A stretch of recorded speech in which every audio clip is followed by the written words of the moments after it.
Queridos, eu vou entregar para vocês o esboço do estudo dessa noite e nós vamos abrindo a palavra em Êxodo, capítulo 19. Êxodo, capítulo 19.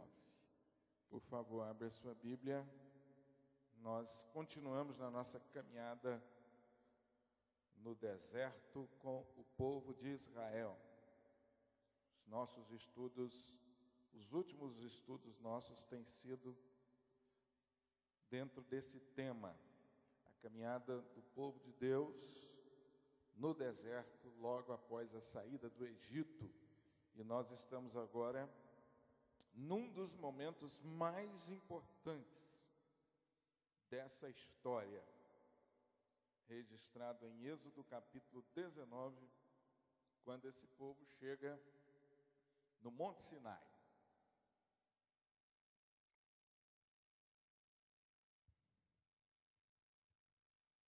Vamos ler, então, um pouco dessa história no capítulo 19. Acompanhe a leitura. No terceiro mês da saída dos filhos de Israel da terra do Egito, no primeiro dia desse mês vieram ao deserto do Sinai. Tendo partido de Refidim, vieram ao deserto de Sinai, no qual se acamparam. Ali, pois, se acampou Israel em frente do monte. Subiu Moisés a Deus, e do monte o Senhor o chamou, ele disse: assim falarás à casa de Jacó e anunciarás aos filhos de Israel: tendes visto o que fiz aos egípcios, como vos levei sobre asas de águia e vos cheguei a mim. Agora, pois, se diligentemente ouvides a minha voz e guardardes a minha aliança, então sereis a minha propriedade peculiar dentre todos os povos, porque toda a terra é minha.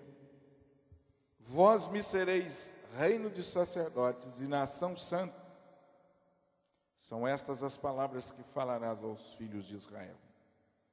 Veio Moisés, chamou os anciãos do povo e expôs diante deles todas estas palavras que o Senhor lhe havia ordenado. Então o povo respondeu a uma: tudo o que o Senhor falou, faremos. E Moisés relatou ao Senhor as palavras do povo. Disse o Senhor a Moisés: eis que virei a ti numa nuvem escura, para que o povo ouça quando eu falar contigo, e para que também creiam sempre em ti. Porque Moisés tinha anunciado as palavras do seu povo ao Senhor. Disse também o Senhor a Moisés: vai ao povo e purifica-o hoje e amanhã. Lavem eles as suas vestes, e estejam prontos para o terceiro dia, porque no terceiro dia o Senhor, à vista de todo o povo, descerá sobre o monte Sinai. Marcarás em redor limites ao povo, dizendo: guardai-vos de subir ao monte, nem toqueis o seu limite. Todo aquele que tocar o monte será morto. Mão nenhuma tocará neste, mas será apedrejado ou flechado, quer seja animal, quer seja homem, não viverá. Quando soar longamente a buzina, então subirão ao monte. Moisés, tendo descido do monte ao povo, consagrou o povo e lavaram as suas vestes. E disse ao povo: estai prontos ao terceiro dia, e não vos chegueis à mulher. Ao amanhecer do terceiro dia, houve trovões e relâmpagos e uma espessa nuvem sobre o monte, e muito forte clangor de trombeta, de maneira que todo o povo que estava no arraial se estremeceu. E Moisés levou o povo fora do arraial ao encontro de Deus, e puseram-se ao pé do monte. Todo o monte Sinai fumegava, porque o Senhor descera sobre ele em fogo. A sua fumaça subiu como fumaça de uma fornalha, e todo o monte tremia grandemente. E o clangor da trombeta ia aumentando cada vez mais. Moisés falava, e Deus lhe respondia no trovão. Descendo o Senhor para o cimo do monte Sinai, chamou o Senhor a Moisés para o cimo do monte. Moisés subiu. E o Senhor disse a Moisés: desce, adverte ao povo que não traspasse o limite até o Senhor para vê-lo, a fim de muitos deles não perecerem. Também os sacerdotes que se chegam ao Senhor se hão de consagrar, para que o Senhor não os fira. Então disse Moisés ao Senhor: o povo não poderá subir ao monte Sinai, porque tu nos advertistes, dizendo: marca limites ao redor do monte e consagra-o. Replicou-lhe o Senhor: vai, desce, depois subirás tu e Arão contigo, os sacerdotes, porém, e o povo não traspassem o limite para subir ao Senhor, para que não os fira. Desceu, pois, Moisés ao povo e lhe disse tudo isso. Que Deus abençoe essa palavra. Amém, queridos? Eu quero destacar o verso de número 4 e 5. Tendes visto o que fiz aos egípcios, como vos levei sobre asas de águia e vos cheguei a mim. Agora, pois, se diligentemente ouvirdes a minha voz e guardardes a minha aliança, então sereis a minha propriedade peculiar dentre todos os povos, porque toda a terra é minha. Amém, gente? Deus abençoe essa palavra. Na caminhada do povo de Deus no deserto, ficou muito, mas muito claro ao povo a fidelidade de Deus. Nós vimos nos estudos anteriores algumas manifestações sobrenaturais de Deus naquela caminhada. Como, por exemplo, a água que brota da rocha, o pão que cai do céu, a carne que cai do céu, o livramento do pior de todos os inimigos daquele tempo, que foi Amaleque, a vitória extraordinária do povo. A caminhada do povo até aqui tem sido uma caminhada onde Deus fez questão de mostrar ao povo esse traço do seu caráter. Como eu sou fiel com vocês. E esse povo, não somente por isso, mas se eles puxassem a memória um pouco antes, eles iam se lembrar do que aconteceu no Egito. Só o que aconteceu no Egito seria suficiente para que esse povo conhecesse um pouco do caráter de Deus. Mas Deus, conhecendo a natureza desse povo e a nossa natureza, Ele persiste em mostrar mais e mais ao povo a sua fidelidade, o seu amor e o seu cuidado com esse povo. E se há uma coisa que nós aprendemos até aqui nessa caminhada, é sobre o caráter de Deus. Como esse Deus é persistente em nos abençoar, em cuidar de nós. A leitura da Bíblia até aqui, embora tenhamos alguns eventos aqui que a gente não consegue entender tudo, explicar tudo, a verdade é essa, mas uma coisa está absolutamente clara, que nós não podemos fugir. Esse Deus que a Bíblia mostra até aqui é um Deus persistente demais em amar, em cuidar, em proteger seus filhos. E isso é uma coisa que a palavra de Deus, eu estou referindo até aqui, porque nossos estudos, fizemos o Gênesis e Êxodo até aqui, mas toda a Bíblia Sagrada continua nessa linhagem, nessa ênfase do caráter de um Deus fiel que nos ama. Ao mesmo tempo, fica muito escandaloso, a palavra é essa, como o povo é persistente em desobedecer. Como esse povo sai muito facilmente do lugar da bênção, da fé e da obediência, para o lugar da incredulidade, para o lugar da dúvida, para o lugar do medo. É uma coisa impressionante. Imediatamente após o sinal sobrenatural de Deus, não passa muito tempo, na primeira dificuldade, esse povo começa a murmurar e a reclamar contra Moisés. Moisés responde mais de uma vez que a reclamação e a murmuração não era contra ele, era contra Deus. Então, até aqui, a gente fazendo uma recapitulação, o que que Deus quer falar ao nosso coração? Tem duas grandes lições. Quem o nosso Deus é. Quem é o Deus que nós servimos. E quem de fato nós somos. Eu falei um pouco domingo sobre isso, com muita ênfase na ceia.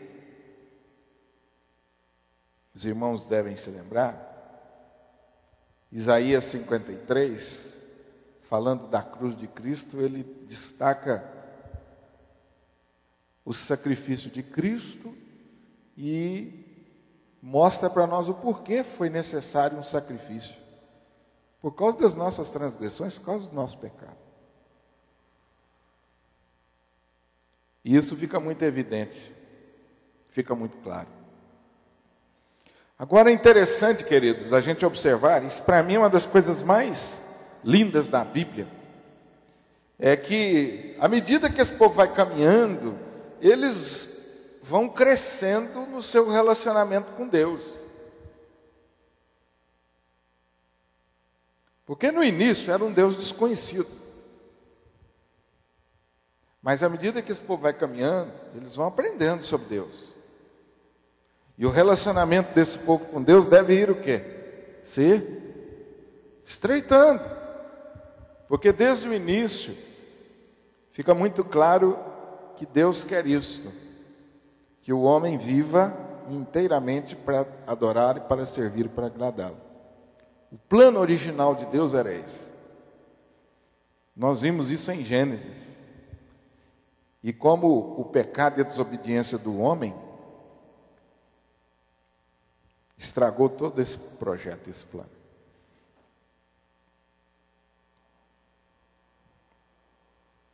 Não sei se os irmãos já pararam para pensar. Parece um pouco simplista, né? Mas não é. Porque ao longo da minha história de vida aconteceu tantas e tantas coisas.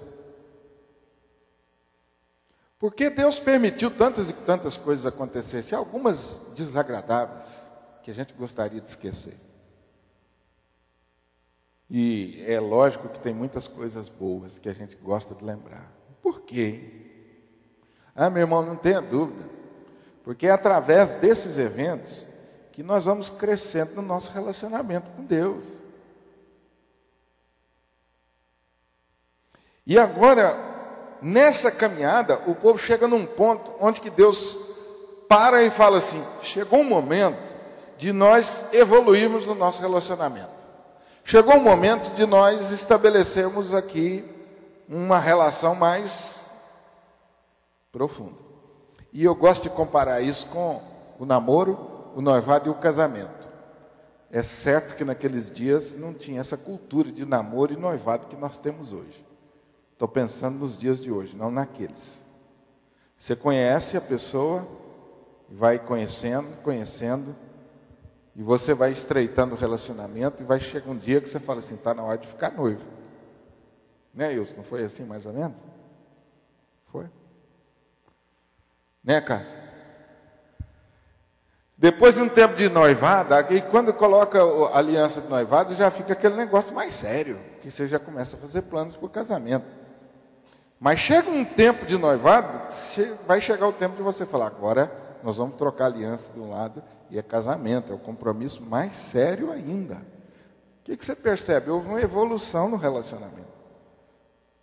Houve uma evolução, até você chegar a um ponto de estabelecer uma aliança. E é incrível, é exatamente isso que Deus faz com o seu povo. Ele vai conduzindo o povo, dando a se conhecer ao povo, mostrando ao próprio povo quem eles são, para chegar um momento, Deus falou assim, parem agora. Parem agora, porque chegou o momento de nós celebrarmos um compromisso mais forte. E Deus simplesmente olha para o seu povo, num resumo, e isso aqui, gente, é uma coisa que me emociona. Porque o modo de Deus fazer as coisas é maravilhoso. Olha o que Deus disse para o povo. Ele manda o povo, ele para e diz assim, tendes visto o que fiz aos egípcios, e como vos levei sobre asas de águia. E olha aí na sua Bíblia o que mais Deus disse. E vos cheguei a quem? E trouxe vocês para mim. Eu levei vocês com asas de águia e trouxe vocês para mim. Vocês viram isso, Deus falou. Vocês não viram isso? Com certeza o povo diz, é verdade. Nós vimos isso, Senhor. O Senhor nos trouxe com asas de águia e nos trouxe até aqui. Deus fala assim, então agora chegou o momento de nós celebrarmos uma aliança. Se diligentemente ouvirdes a minha voz e guardardes a minha aliança. De agora em diante, vocês vão ver repetidas vezes na Bíblia essa expressão, aliança, pacto. Algumas traduções de vocês trazem a palavra pacto.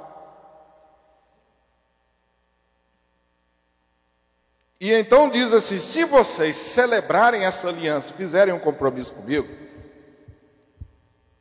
eu prometo a vocês que vocês terão identidade e que vocês terão um propósito. As duas coisas mais importantes para alguém.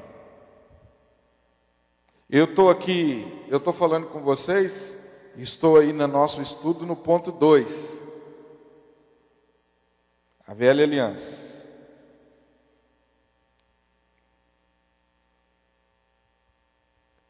Identidade. Vocês serão o quê? Minha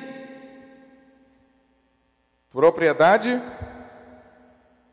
peculiar dentre todos os povos, porque a terra é minha. Ou seja, todos os povos estão submissos a mim. Mas vocês, somente vocês, eu vou oferecer um tratamento diferenciado. Vocês serão um povo peculiar. E ainda mais, vocês serão reino de sacerdotes e nação. Veja que Deus está falando só do ser. Deus não está falando o que eles vão fazer, Ele está falando só do ser, ou seja, identidade. Vocês, até agora, são um povo nômade, caminhando pelo deserto, e vocês não entenderam muita coisa ainda do que está acontecendo, mas agora para frente, vai ficar cada vez mais claro para vocês, que eu tenho um propósito para vocês, vai ficar cada vez mais claro nessa caminhada, que vocês estão nesse mundo e foram escolhidos dentre todos os povos, com uma missão especial, vai ficar cada vez mais clara, porque vocês vão receber um tratamento diferenciado, peculiar, e vocês serão santos, vocês serão separados de todas as nações, para um uso exclusivo. O conceito de santidade na Bíblia, ele traz sempre esses dois aspectos. Eu sou separado para um uso, nunca eu sou só separado. Deus não separa as pessoas só por capricho e coloca eles como bebelos, não. Você é separado e você tem um propósito. A sua santidade tem propósito, a sua santidade tem missão. Por isso, querido, quando eu penso na vida cristã, eu acho que nós nunca podemos separar santidade de missão, santidade de evangelização. Quem está vivendo em santidade é luz, é boca de Deus, é instrumento de Deus. Quem é instrumento de Deus é santo. Quem é santo é instrumento de Deus. Essas duas coisas estão assim. Por que às vezes fracassamos como instrumentos de Deus? Porque Deus usa pessoas santas.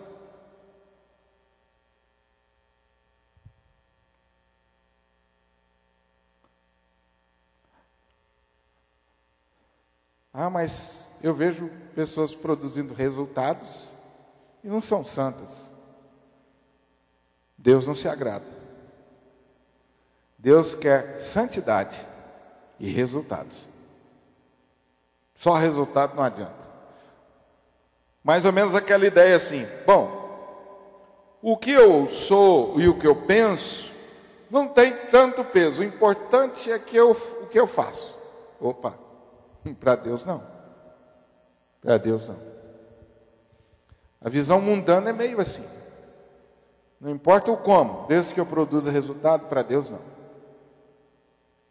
E é isso, querido, que Deus quer infundir agora no povo.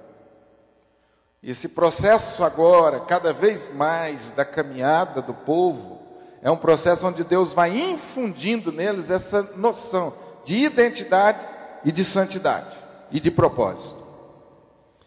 Você vai ver agora, por exemplo,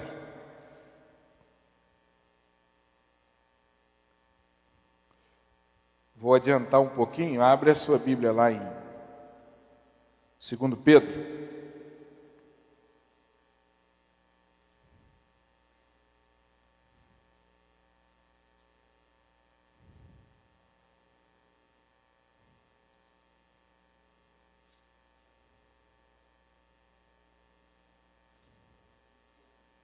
Eu falei segundo, é primeiro. 1 Pedro 2,9. Veja se você encontra alguma coincidência aí. Alguma semelhança, melhor dizendo. 1 Pedro 2,9. Vamos ler juntos? Vós, porém,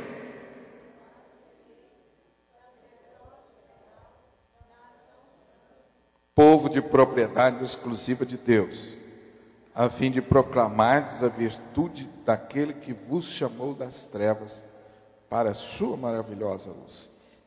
Vamos ler o 10 também. Vós sim, que antes não erais povo, mas agora sois povo de Deus, que não tinhas alcançado misericórdia, mas agora alcançaste misericórdia. Há alguma semelhança com o texto anterior? Toda, né? O que Deus diz lá? Nação santa, povo de propriedade peculiar. Aqui Deus está dizendo a mesma coisa. Para quem que Deus está falando aqui em 1 Pedro? Para a sua igreja, que somos nós. Você está vendo a continuação profética histórica? A mesma que Deus falou com aquele povo no deserto, Ele fala para a igreja. A mesma visão, a mesma aliança, ela continua. Deus muda. Deus do Velho Testamento é diferente do Novo, não é não? Mesmo Deus do Velho é o mesmo Deus do Novo.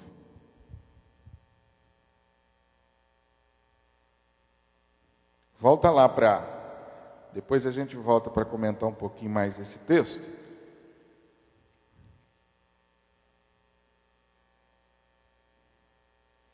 Deus está chamando um povo agora para a sua aliança. Essa aliança vai ser detalhada no capítulo 20, onde nós encontramos o quê?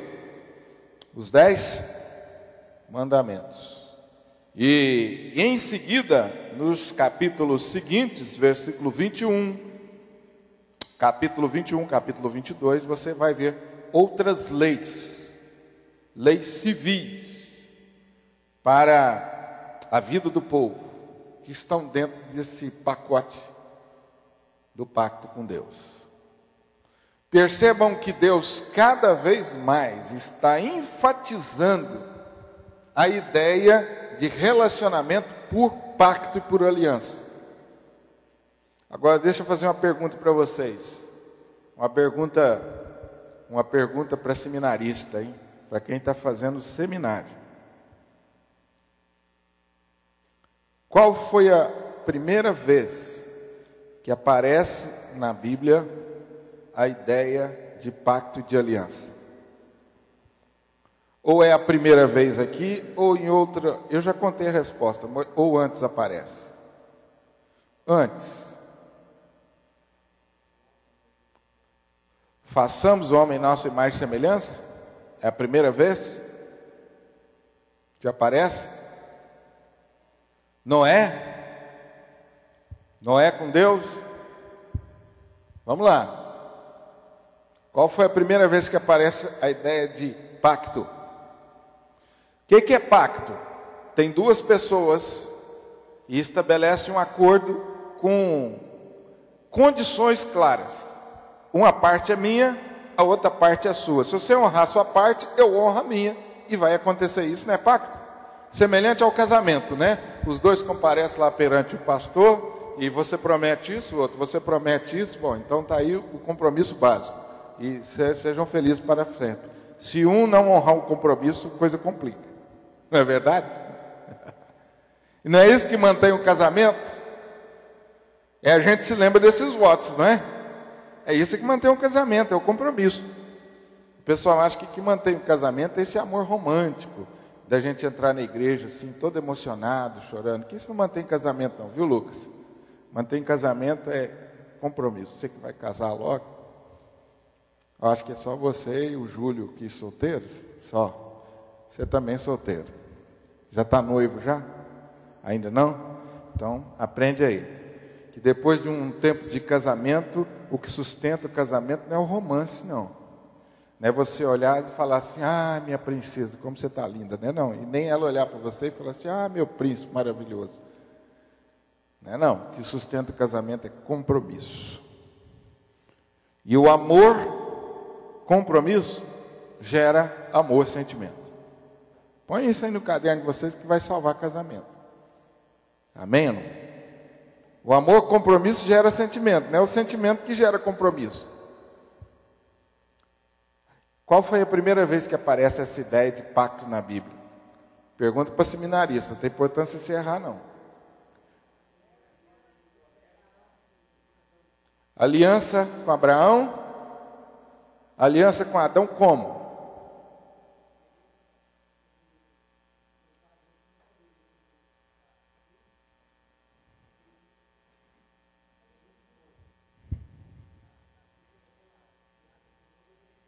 Maravilha. Nota 10 para o senhor. Passou na prova. Vai ser ordenado pastor já. Primeira vez que aparece a ideia de pacto é com Adão. Dois lados, Deus e Adão. O outro lado. Adão representava toda a raça humana. Paulo mais tarde explica isso. O pecado entrou no mundo por Adão, que era o nosso representante federal. Mas Paulo explica depois, falou assim, mas o pecado saiu do mundo por um representante também, que é Jesus. Mas essa é outra evolução da aliança. A primeira aliança, de fato, foi essa. E o homem não honrou a sua parte.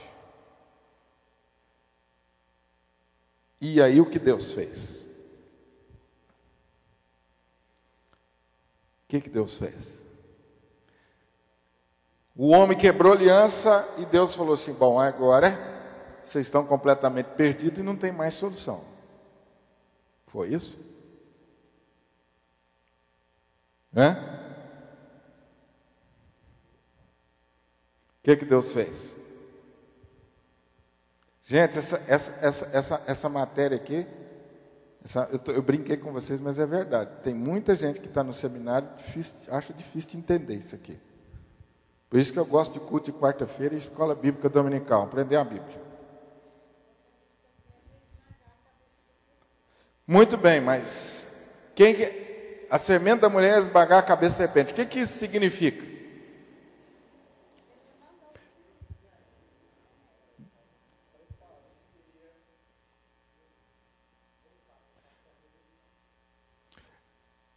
Quando Deus percebeu que o homem não era suficiente para cumprir a sua parte, o que Deus fez?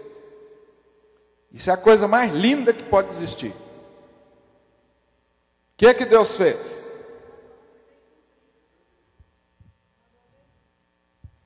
Quando Deus percebeu que o homem não era capaz de cumprir a sua parte, o que ele fez? Muito bem, Elza, ele cumpriu por nós. Ele falou assim, então vocês não são capazes de cumprir, então eu vou cumprir a parte de vocês também. Porque eu quero ver vocês salvos. Amém, gente? Olha que coisa maravilhosa. Eu vou cumprir a parte de vocês. Espera aí, pastor, mas como? Se do outro lado era um homem. Ele falou, meu filho vai tornar-se homem. E vai vir ao mundo, e vai ser o meu representante. Amém? E aí, meu querido, tudo mais que acontece na palavra é o desdobramento desse primeiro pacto. Não aparece um novo pacto, aparece o desdobramento do único pacto. E aí tem muita gente que confunde a teologia bíblica, achando que Deus fez um pacto com Adão, fez outro com Abraão, fez outro com Noé. Não, está errada essa interpretação. Deus só fez um pacto. Todos os pactos que aparecem posteriormente são desdobramento do primeiro.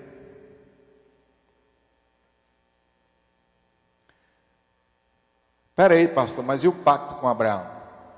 Então me explica aí, seminarista, futuro pastor Alisson. Como é que fica o pacto com Abraão? Como é que eu entendo o pacto de Abraão dentro dessa visão? Um lado do pacto era quem? Quem era um lado do pacto? Não, um lado com Abraão. Quem era Deus? Sempre Deus um lado. E do outro lado? Deus também. Deus também. De Abraão, de você, vai nascer alguém que vai abençoar todas as famílias da terra, que é o representante que Deus prometeu lá. Entendeu, Belozinho? É lindo demais, né? Hã?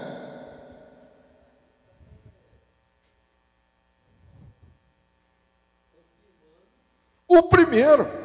Então, por isso que eu falo que é o desdobramento, você entendeu? Foi isso que você aprendeu no IBEL? Foi? Parabéns. Porque tem muita gente ensinando a Bíblia errada, achando que Deus fez um pacto com Adão, outro com Abraão, outro com Noé. Aí divide a Bíblia em partes, como se Deus mudasse de ideia toda hora. O caráter de Deus é imutável, Ele só fez um pacto. Amém?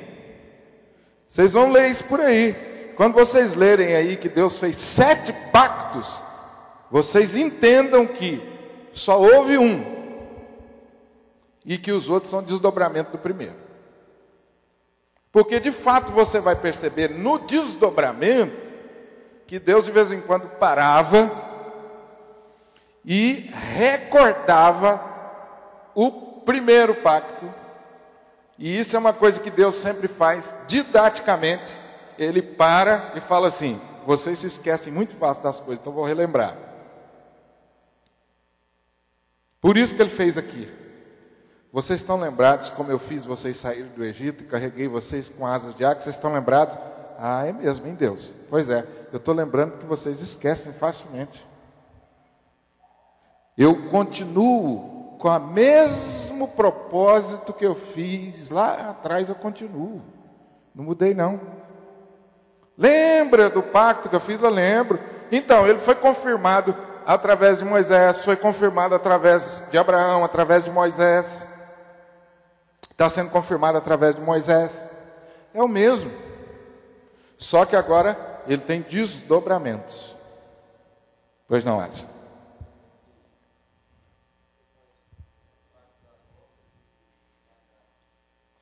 Só tem um pacto da graça. É um pacto só. Quando você fala pacto das obras e pacto da graça, na verdade, o pacto das obras foi o feito com Adão que ele não conseguiu cumprir. O pacto das obras morreu lá. Entendeu? Imediatamente já veio a solução para aquele pacto. O pacto, na verdade, sempre foi da graça. Agora, didaticamente, você não está errado, didaticamente, de entender que o primeiro foi das obras. A primeira forma, a primeira abordagem. Só que Deus falou, o homem não vai cumprir, não cumpriu, então está aqui a solução. Não deixa de ser graça.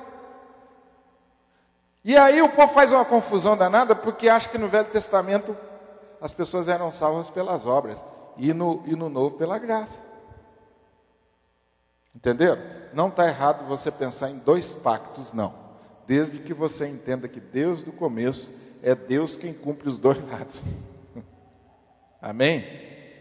Sim ou não? Vocês não falaram amém, então é porque não entendeu, né?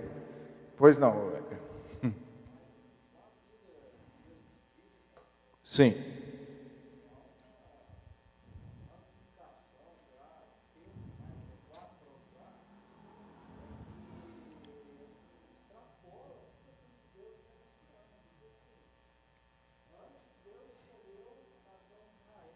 Uhum.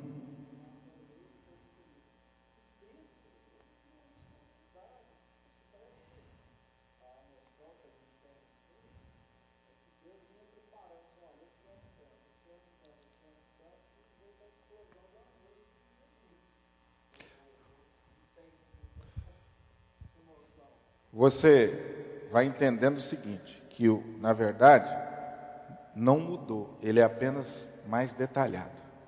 Ele vai abrindo assim, ó. Entendeu? Porque Gênesis 3,15 fala tudo que vem para frente.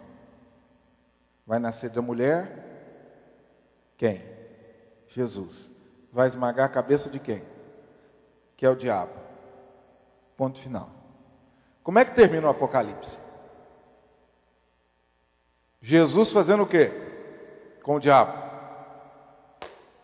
Pisando na cabeça. A Bíblia diz que com o sopro de sua boca. Na verdade,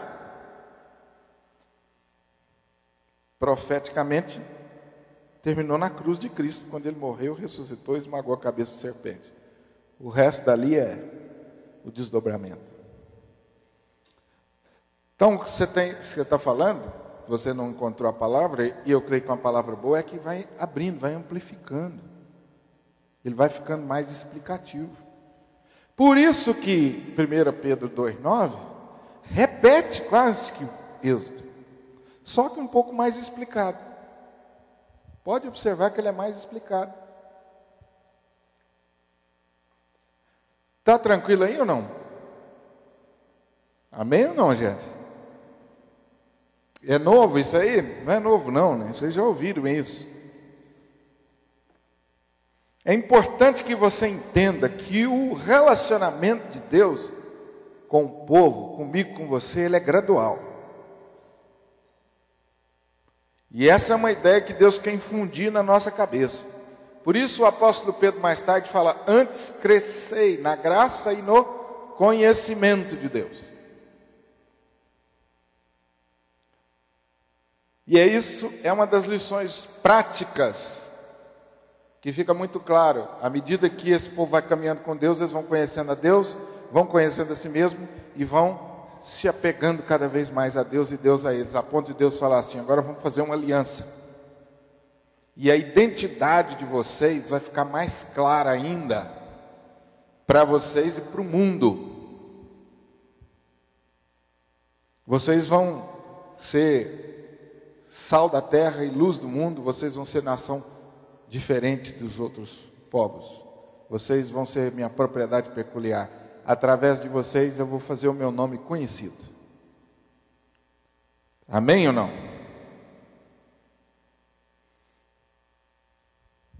A aliança que Deus fez ou faz aqui com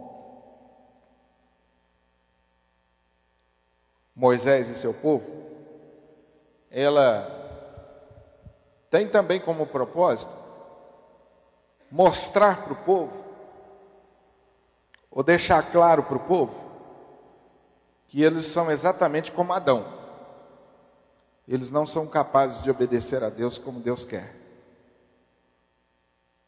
Essa aliança tem esse propósito. Por isso, que você observa aí, no versículo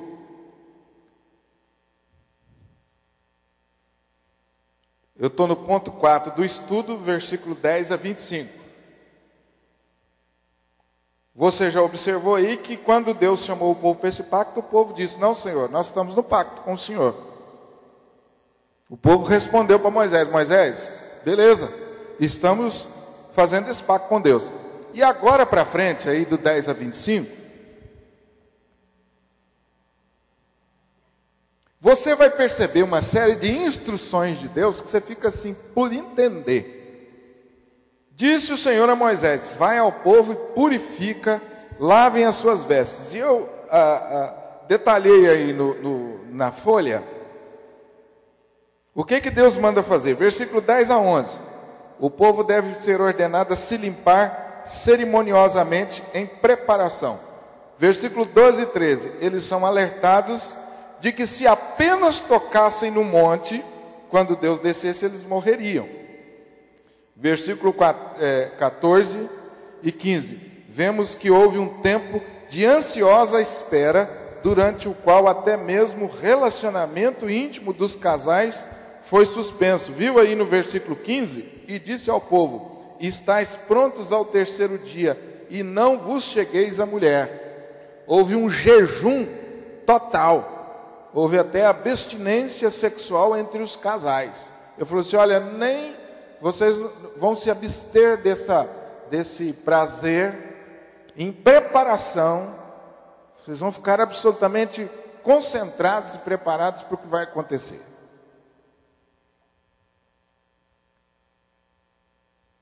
O versículo 16, a cena descrita é como sendo uma cena de espessas nuvens, trovões, relâmpagos e estremecimento.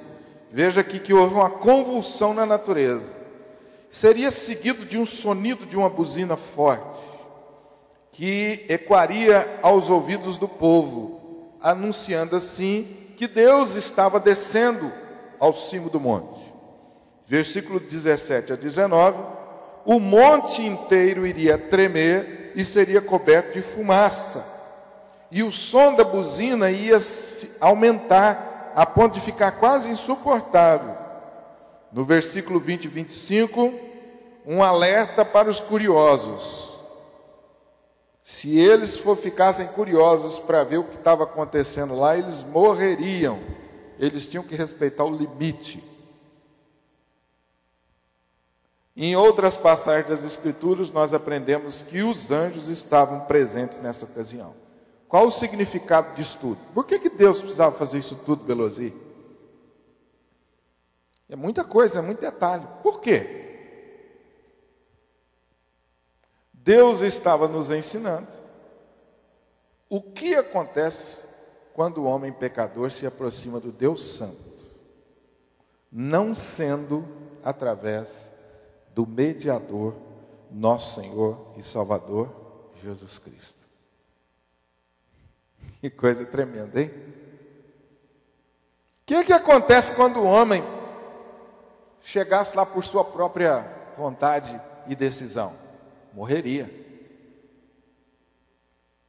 Então o homem, aqui, Júlio, ia ficar na mente dele o seguinte: nós não podemos nos aproximar tanto de Deus assim. Nós não somos capazes. E as gerações futuras iam aprender isso. Nós não somos capazes de aproximar tanto dele. Ao mesmo tempo, o coração dele se encheria de temor com esse Deus Santo, que mais tarde o autor aos Hebreus chama de fogo consumidor.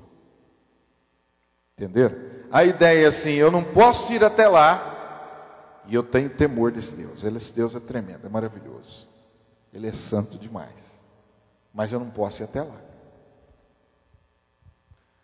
Deus está fazendo o quê? Preparando o povo para quem? Pois não, Daniel?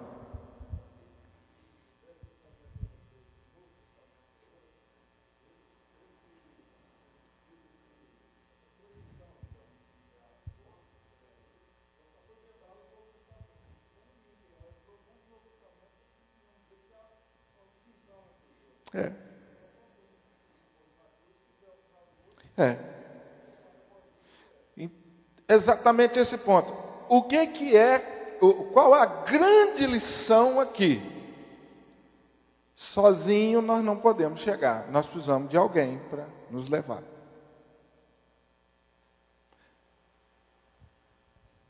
Esse alguém foi revelado aonde? Lá em Gênesis. Só que o povo não conhece ainda. Semente de mulher, quem que será esse? Descendente de Abraão, quem que será? Filho de Davi, quem que será? Mas à medida que o tempo vai transcorrendo, a revelação vai aumentando e eles vão formando na ideia quem seria esse Salvador. Até que chega nos dias de Isaías, e Isaías capítulo 53 descreve Jesus quase que com detalhes. Mas esse Jesus descrito em Isaías, ele já começa a ser ensinado lá em Gênesis, só que não com detalhes. Esses detalhes vão se ampliando. Sim.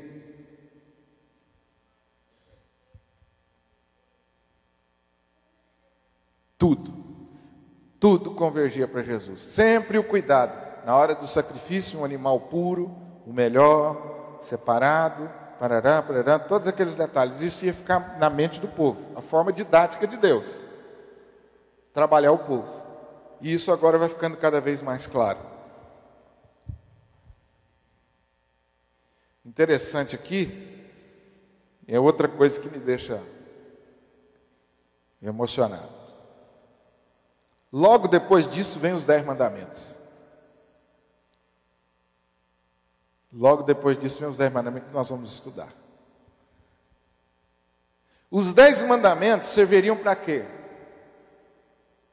Vamos lá. Serviriam para quê os 10 mandamentos?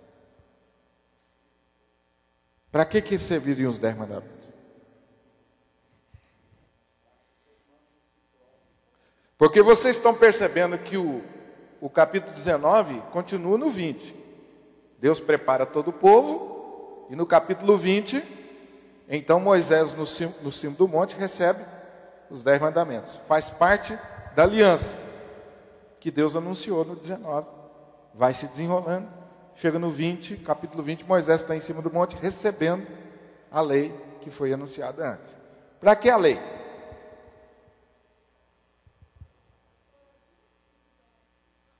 Duas divisões.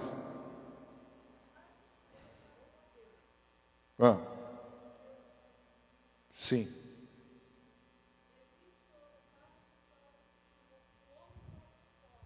Sim. Sim. Sim.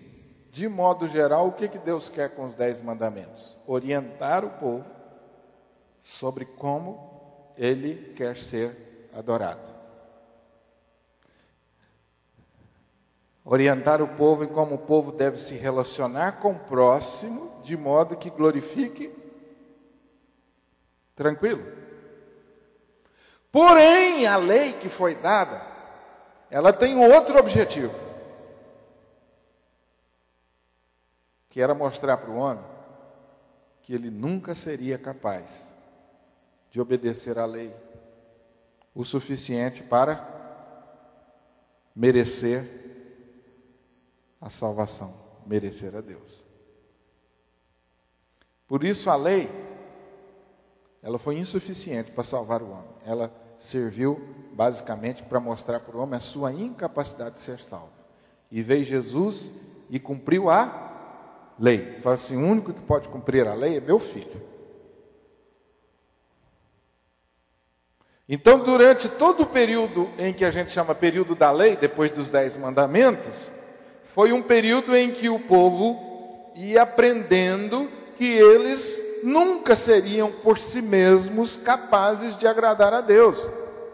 Então Deus vai criando no povo aquela necessidade cada vez maior de um Salvador. Quando chega nos dias de Jesus, os judeus mais atentos estavam esperando quem?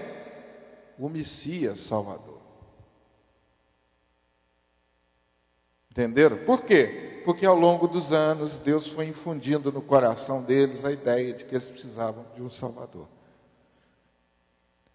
O desvirtuamento dessa fé, o desvirtuamento dessa verdadeira fé, você encontra nos fariseus, você encontra nos saduceus, você encontra nos publicanos, porque eles achavam que eles seriam capazes de servir e de agradar a Deus obedecendo à lei. e que eles não precisavam de um Salvador. E como eles baseavam-se nisso, eles, para se diferenciar dos outros, eles aumentaram as leis. Como se não bastasse as leis que tinham, eles aumentaram o número de leis. Para que, quanto mais leis tivessem, eles se destacassem dos outros que não seriam capazes de cumprir a lei. E foi isso que Jesus condenou neles. Essa autossuficiência, essa auto-arrogância. Essa auto-arrogância não, essa arrogância, essa autossuficiência. Foi isso que Jesus condenou o tempo todo. Foi isso que ofendeu a Jesus. Nós não precisamos de um Salvador.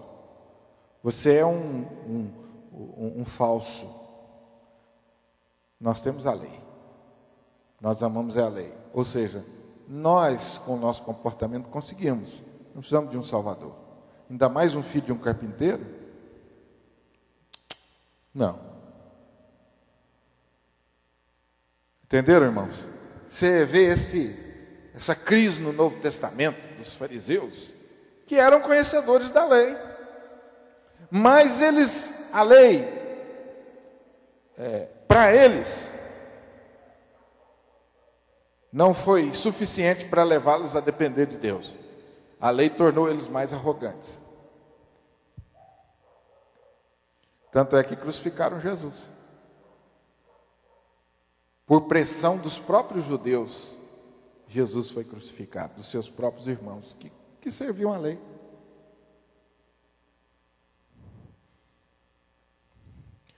O drama do Sinai, em seus aspectos impactantes, aponta para Jesus como o único capaz de atender o padrão de Deus.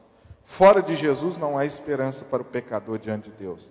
No Monte do Calvário, nosso Salvador pagou o preço dos nossos pecados. Aqueles que creem em Cristo descobrem que Deus é um Pai misericordioso e não um juiz implacável. Que a cena do Monte Sinai possa nos levar a apreciarmos mais a nova aliança e que também nos sirva de aviso quanto ao perigo de rejeitar a misericórdia de Deus oferecida através do Evangelho. Por isso, tendo recebido um reino que não pode ser abalado, retenhamos a graça pela qual sirvamos a Deus agradavelmente, com reverência e piedade, porque o nosso Deus é um fogo consumidor. Amém?